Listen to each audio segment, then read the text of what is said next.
Welcome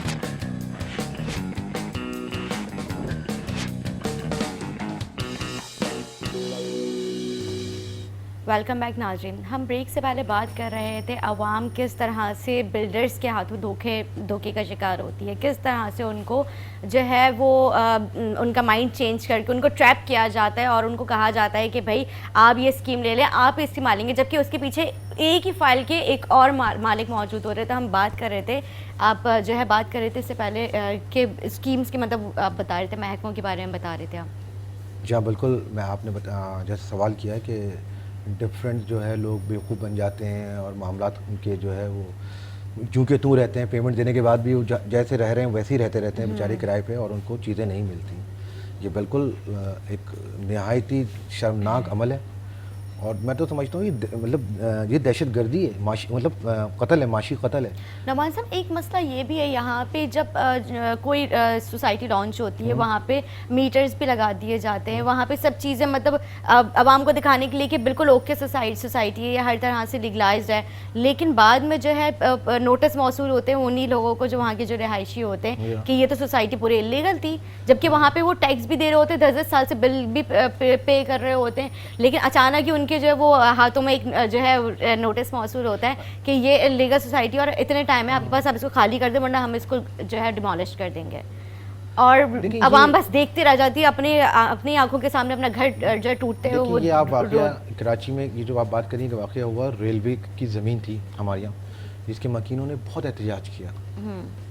अच्छा फिर और ठीक ठाक एहतजाज हुआ, और लेकिन वो बिला आखिर टूटे क्योंकि वो रेलवे की ज़मीन थी और उन्होंने बाकायदा पैसे दिए हुए थे, पेड किया हुआ था। गवर्नमेंट की लैंड थी, लेकिन ये जो प्राइवेट जो लैंड से जितनी भी जो प्राइवेट बिल्डर्स हैं उनको कैसे मीटर उनको अलाउ कर दिए जाते हैं। बात ये है कि 50-50 ड्रामा आता था तो उसमें स्टेज लगा दिया करते थे, तो ये एज इट इज़ वही काम हो रहा है कि थोड़ी देर के लिए वो 4 से 6 महीने के लिए स्टेज ड्रामा क्रिएट करते हैं, और एक्टर तो हमारे यहाँ बड़े ज़बरदस्त हैं, आपको पता है। इसका मतलब सारे डिपार्टमेंट्स में इन्वॉल्व होते हैं, सब A to Z सब। उसमें के भी होता है, उसमें सुई सदर्न गैस भी होती है, उसमें सारे डिपार्टमेंट के SBCA KDS सब इन्वॉल्व होते हैं। देखिए मैं आपको सही बात ये है कि सुई सदर्न गैस 40% आबादी पे देती है, एक रियलिटी है, लेकिन बहुत सारी ऐसी सोसाइटीज़ हैं जहाँ पे उनके पास वो अभी तक है। उन्होंने जो कनेक्शन लिए हुए हैं वो इस तरह लिए हुए हैं कि कुंडा डाला हुआ, गैस में भी कुंडा है।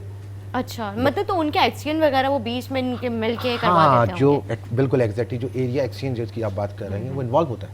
ठीक है, मतलब किसी ना किसी तरह इदारे का कोई ना कोई बंदा लेकिन इन्वॉल्व है तो इदारे की चीज़ बिल्कुल ना जो यूज़ हो रही है, तो चीज़ है। इदारे हमारी क्या आंखें बंद करके बैठ गए, उनको नहीं पता उनकी गैस कहाँ कहाँ यूज़ हो रही है या उनकी बिजली कहाँ कहाँ यूज़ हो रही है। अगर आपके यहाँ मैं बात करूँगा लोग कहेंगे कि तासुब की बात है, तासुब की बात नहीं है, बात ये है कि आपके यहाँ जो गोट हैं वो मैनेज ही नहीं है, वो डिज़ाइन ही नहीं है, ना उनका सावरेज निज़ाम प्रॉपर है, ना उनका बिजली का निज़ाम प्रॉपर है, ना उनका गैस का निज़ाम प्रॉपर है, जिसकी वजह से भुगतना शहरी लोगों को पड़ता है जो प्रॉपर सोसाइटीज़ में या प्रॉपर आबादी में रह रहे हैं। जब एक लोड है ना के का वो लोड देता है, जब वो लोड चोरी हो रहा होता है, एक सावरेज का निज़ाम है, उसके ऊपर एक डायग्राम बनी हुई है, उसके ऊपर ये सिस्टम है कि यार इतने लोगों के मामलात हैं, ये सावरेज का निज़ाम है। जब आप उसमें बर्मिंघम मतलब एक एक्स्ट्रा ऑर्डिनरी बोझ डाल देंगे, चाहे वो सावरेज हो, चाहे वो रोड्स हो, चाहे वो बिजली हो, चाहे वो गैस हो, उसको क्लैप्स कर जाएगा। बिल्कुल कर जाएगा, जाहिर है क्लैप्स कर गया। अभी भी क्या हुआ हमारे यहाँ रिसेंटली जो बारिश हुई, तो उसकी बड़ी वजह ये है कि आपके यहाँ नाले ब्लॉक्स थे। अब नाले कहाँ ब्लॉक्स हैं, ये गोट डिज़ाइन हुए हैं जिनको लीज कर दिया जाता है और फिर जलसे किए जाते हैं कि हमने ज़मीन दे दी। अबे भाई तुमने क्या ज़मीन दे दी, तुमने एक लीज 15 साल जगह को जिसको गवर्नमेंट ने 15 साल 10 साल ज़मीन दी उसको तुमने 99 ईयर कर दिया, और आप यकीन करें ना उनको कोई मैप है, ना उनका कोई रोड प्लान है, ना उनके यहाँ कोई सिस्टमेटिकल जो तरीक़ेकार है, जो यूटिलिटीज़ है ना वो है, वो एज इट इज़ लोग आ रहे हैं रह रहे हैं। एक बड़ी वजह हमारे यहाँ जो क्लैप्स कर गया कराची, वो गोट है। जिस दिन आप गोट नहीं, आपके तो सामने भी आप जब जिक्र कर रहे हैं बारिश की, तो पूरा कराची पूरा डूबा हुआ था, समंदर का एक मंजर पेश कर रहा था। बात यह है कि कराची अब डिफेंस के इर्द गिर्द आप जरा नजर घुमा लीजिए, कितनी अच्छी आबादियाँ हैं। डिफेंस का भी यही हाल था, तो वही कह रहा हूँ, डिफेंस के इर्द गिर्द कितनी अच्छी आबादी है, आपको अंदाजा है? काफी है। वो लीगलाइज नहीं है। मैं आपको कितने ऐसे लोग दिखाऊं जो कि लीगलाइज ही नहीं है, जो जहाँ जैसा जिसने बनाना शुरू किया उसने बना दिया।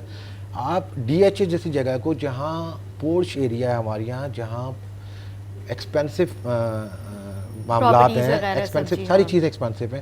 جب آپ اس کے معاملات نہیں کر سکے ٹھیک، اور وہ مطلب حیرت انگیز بات یہ ہوئی کہ پہلی دفعہ ڈی ایچ اے والوں نے احتجاج کرا ڈائریکٹر کے خلاف جا کے، کنٹونمنٹ بورڈ کا ان کے پاس ڈی ایچ اے کے اس کے پاس جا کے انہوں نے ان کے سامنے کھڑے ہو گئے. تو عوام تو اب نہیں رکتی. مجھے نہیں لگتا ہے کہ اب معاملات اس طرح چل جائیں گے جیسے چلتے آ رہے تھے 20 سالوں سے، 25 سالوں سے، 30 سالوں سے. اب وہ معاملات آپ نہیں. وہاں کی بات کر رہے ہیں، ڈیفینس کی بات کر رہی ہیں، وہاں پہ ایک پڑھا لکھا ایک طبقہ رہتا ہے، لیکن یہاں پر تو جہاں پہ آپ کو پتہ ہے عوام کے لیے تو کوئی قانون نہیں ہے.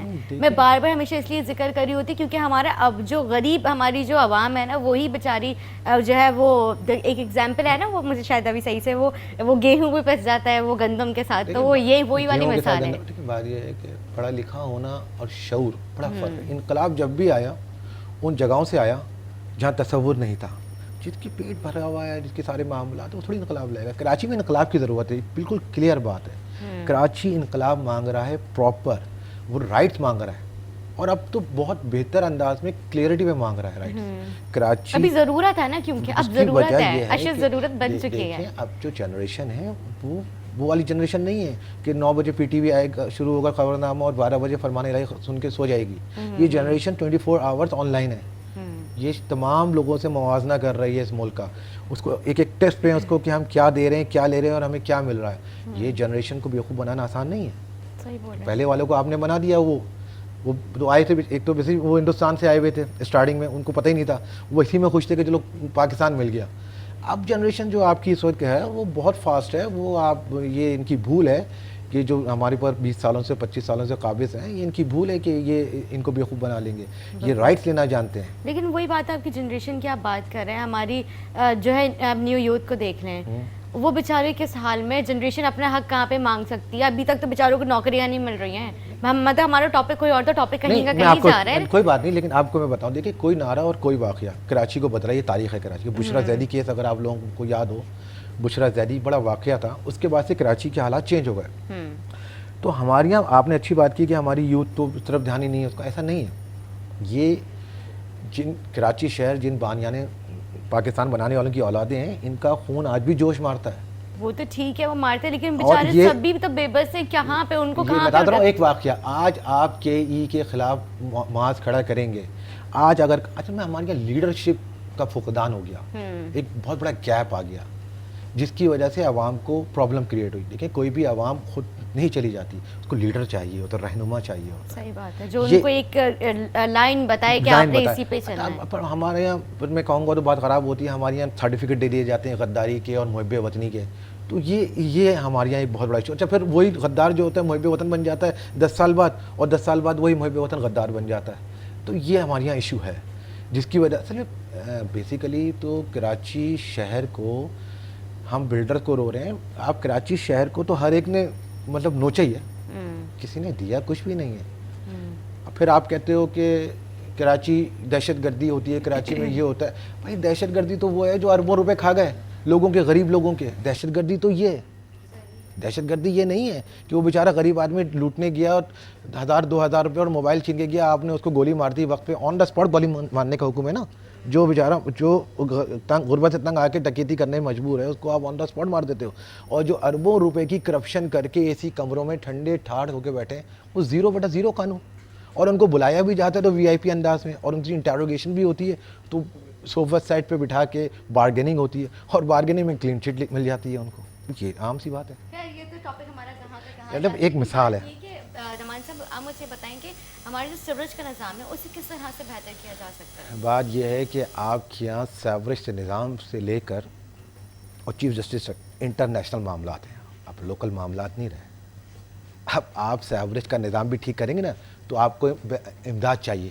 اب یہاں امداد چاہیے. اب یہ جو 11 ارب روپے کی امداد پیکیج دیا ہے، یہ بیسیکلی امداد ہے، یہ بیرونی امداد ہے. ٹھیک ہے رحمان صاحب، لیکن ابھی جو ہے ہم ایک بریک لیں گے. بریک کے بعد جو ہے ہم دوبارہ کنٹینیو کریں گے ہمارے ساتھ.